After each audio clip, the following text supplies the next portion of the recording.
Thomas just raised the question, which has apparently been discussed here, of what it is to be a European. I gather my friend Fritz Bolkestein has said that he counts himself as a European because he was born in a European Union country. And that is a remarkable definition. I count myself as a European, first of all because I was born in a European country, not a European Union country, because it wasn't part of it then.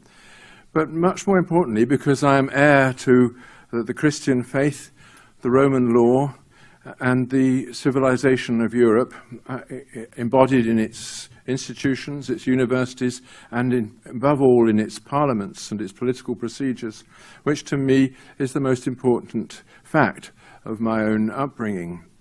And I think that my country embodies those traditions, those European traditions, as well as any other country in Europe, and has done perhaps more than any other country in Europe to defend them. So inevitably, therefore, I don't think that whatever it is that makes the people of Britain want to move away from the European Union, whatever it is really a proof that they're not European. On the contrary, I think many British people, certainly of my persuasion, would say that it's precisely our nature as Europeans that makes us move in the direction that we're moving, that we become doubtful about the European Union because it does not represent Europe. It does not represent the Europe that we know and love and which made us the civilized things that we are, or at least some of us. So let me just say why I think the British people feel so doubtful about the European Union. And I think there are three big reasons which are not often put into discussion, but which perhaps ought to be known by people in this room. The first is the post-war situation. We, the British, had successfully defended our sovereignty against Nazi aggression and had not been occupied. All other nations, save Spain, Portugal and Sweden, which maintained a kind of neutrality, had suffered defeat and or occupation. This means there's an enormous difference in the underlying psyche of the British people, in particular of my parents' generation, who had fought that war, protected our country, came away from that war with a sense of having achieved what they set out to do, which was to protect our freedom, independence and sovereignty from a major threat to which other countries had succumbed.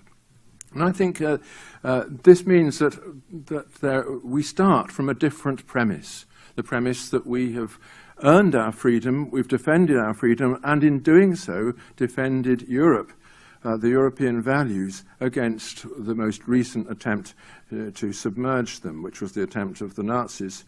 Of course, then there was the attempt of the communists, which is another question coming later for most of us. So the motives for us, British people, to surrender our sovereignty to a transnational body politic were inevitably different, even if they existed at all. They weren't the same motives as the Germans had or the French had, who had survived occupation and the enmity between them and wanted a new kind of reconciliation. We didn't need that reconciliation because we'd never been forced to have it thrust upon us. So our parents asked the question, was the fight worth it just to give in, just to surrender that thing that we had spent our lives and fortunes on defending? And I think that question has always been in the back of the minds of the British people. There's one reason why they've been sceptical about attempts to take national sovereignty away.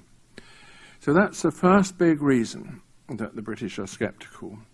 The second big reason is that our country has enjoyed a different kind of government and a different kind of law from the rest of Europe. The rest of the Europe has largely, not all of it, but most of it has undergone the great transformation inflicted upon it by Napoleon. And the imposition upon the nations of Europe of external sovereignty, written constitutions, and the Napoleonic jurisdiction, the Code Napoleon.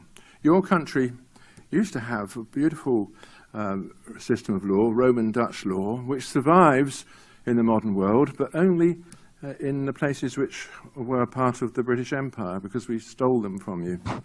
That's to say, Zimbabwe used to be Rhodesia, and South Africa. Forget about that. The fact is that, the Netherlands are governed by a Napoleonic-style jurisdiction in which law is imposed upon people from above by the decisions of the legislature and works down into the capillaries of society.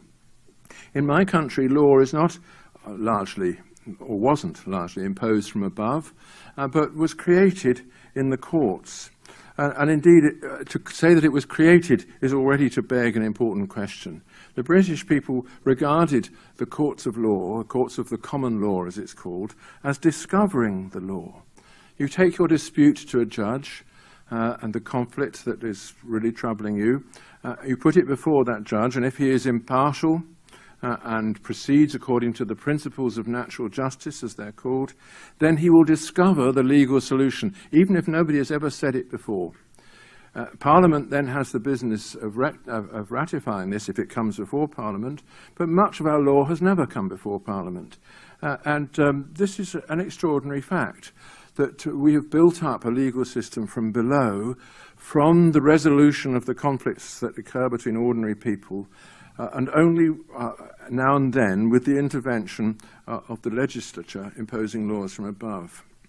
You can understand this if you contrast the law of product liability in English law with the laws, all the laws and regulations about product liability which have been created by the European Commission and the European Court of Justice. We have one law, which is not even a law, it's a decision of the courts in the case of Donoghue against Stevenson, which tells you that somebody who is issuing something for sale in the general public is prima facie liable for all the adverse causes that will, adverse effects that would result from consuming it. That was a decision of the common law courts, and it has been sufficient to generate a fully developed system of product liability without consulting Parliament. Of course, Parliament comes in, but then when there is an additional difficulty, but that particular innovation saved us from all the problems that bothered European states in the interwar period. Right, so that, I think, is a very important point to remember, that our system of law is structurally completely different from those systems of law that are applied in Europe, has great difficulty accommodating things like the decisions of the European Court of Justice, and certainly causes feelings of rebellion in people's, in the minds of ordinary people when they find themselves subject to a regime of regulation which is vaster by 100-fold than anything that they've been accustomed to. And that, I think, is important because it gives people a sense that somehow we're being governed from outside by people who don't understand us, who only know how to regulate and don't know how to resolve conflicts. Regulations produce as many conflicts as they resolve. The common law only resolves things. But that's the second great feature of my country, which makes it so sceptical towards the European Union. But the third feature, I think, is one which is hardly ever mentioned, but is even more important than the other two, which is that we speak the international language. Indeed, we speak it we're so deeply immersed in it that we hardly speak anything else. We are a monoglot, highly ignorant community, which doesn't have any ability to understand anything in any language other than its own. But the language that we speak is the first language that everybody else learns.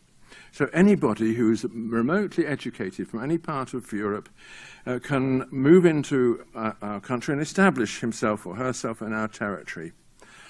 At the same time, our territory is small, very small. It's much loved too, because we fought for it in 2 world wars, and this was the great propaganda message that we had this beautiful country which must be saved.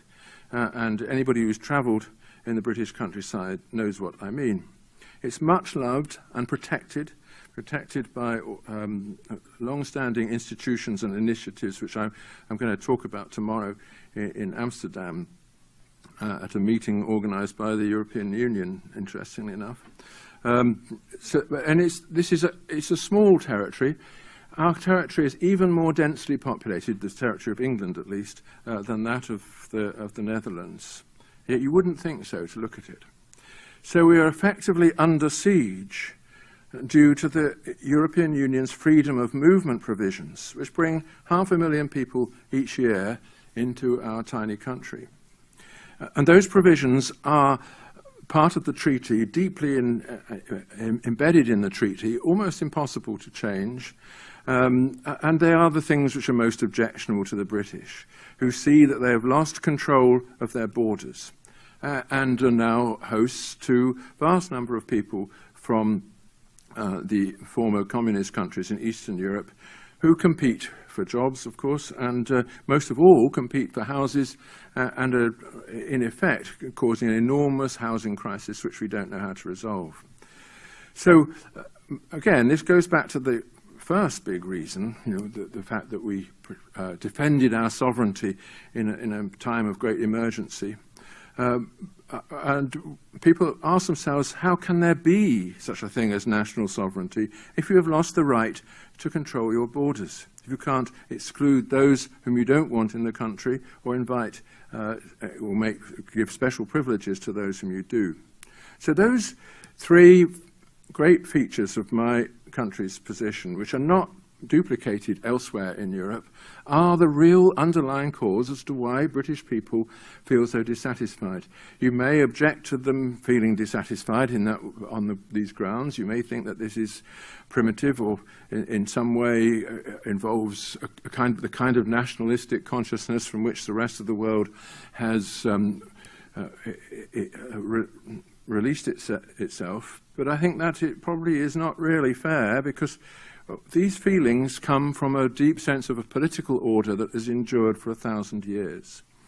We're not nationalists, as is proved by the fact that we don't have a single nation.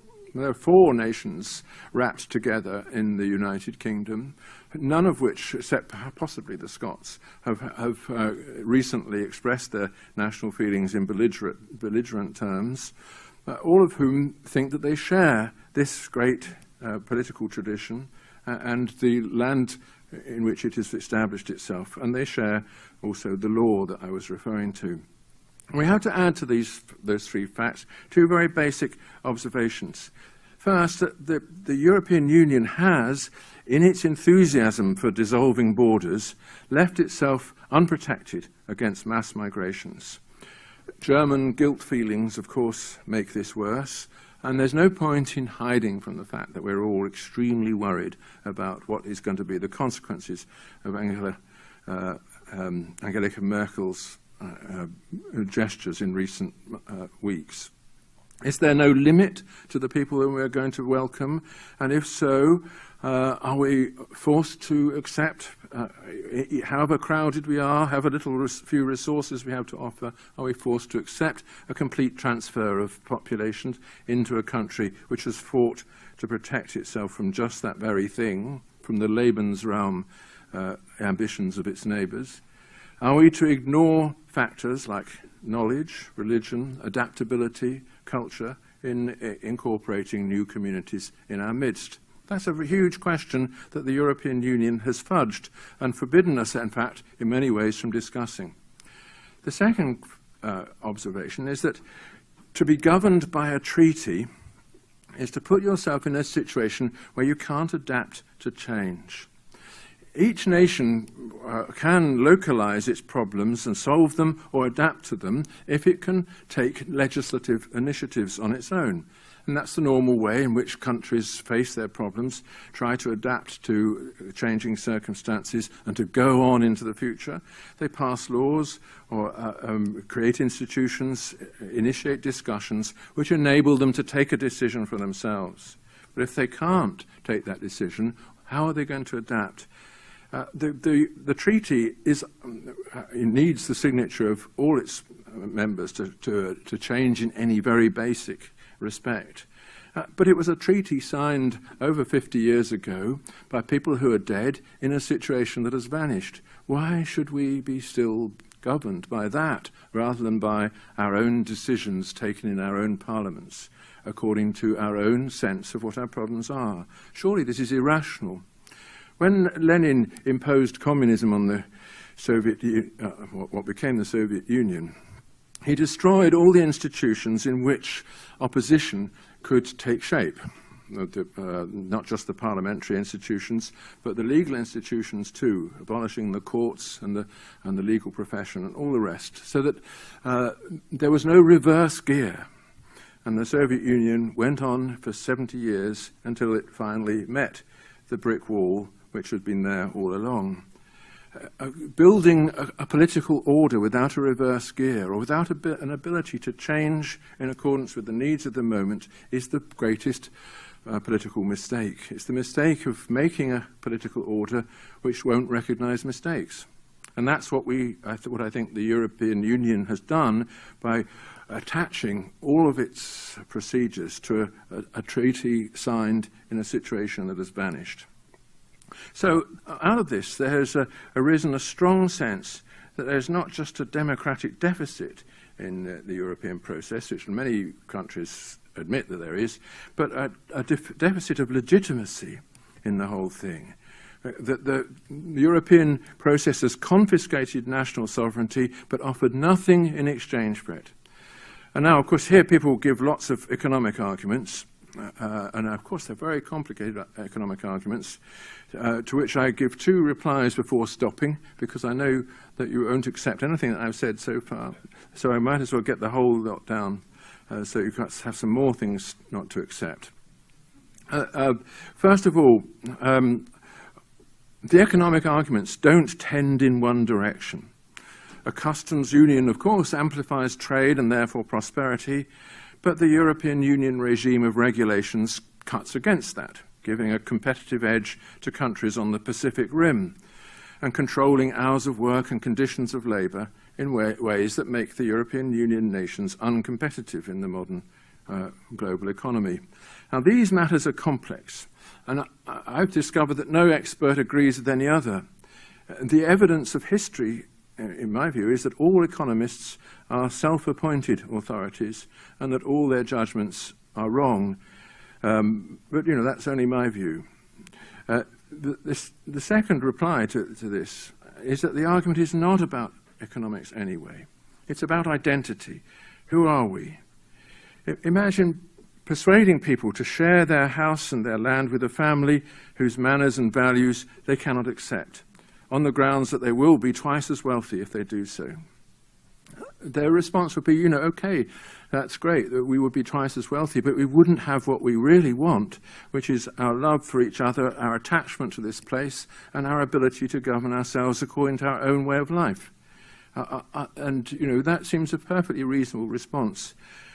And one of the great questions that this whole debate raises is whether there are not other values than economic ones. In the world in which we live, politicians, as soon as they're given a question to answer, they collapse the question into economics, say we'll be worse off if we do this, better off if we do that, and so on. Even though economic questions only come after all the other questions, the questions of our integrity, sovereignty, and freedom. And that's what it is all about. Thank you.